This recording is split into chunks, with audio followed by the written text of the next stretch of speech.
Kila mwaka ifikapo Machi 8 dunia inasherekea mafanikio ya mwanamke, lakini kwetu wanawake wa ACT Wazalendo na kwa maelfu ya wanawake nchini Tanzania, mwaka huu 2026 hatutakuwa na sherehe ya wanawake.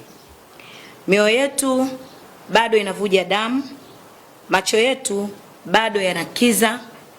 Tarehe 29 Oktoba 2025 imeacha kovu lisilofutika katika historia ya maisha yetu.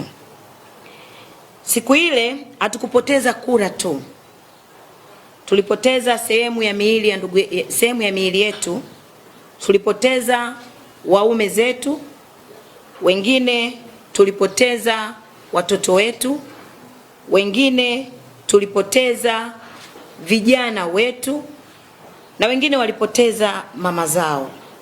Tulipoteza ndugu waliokuwa marafiki wa dhati, walipigwa risasi.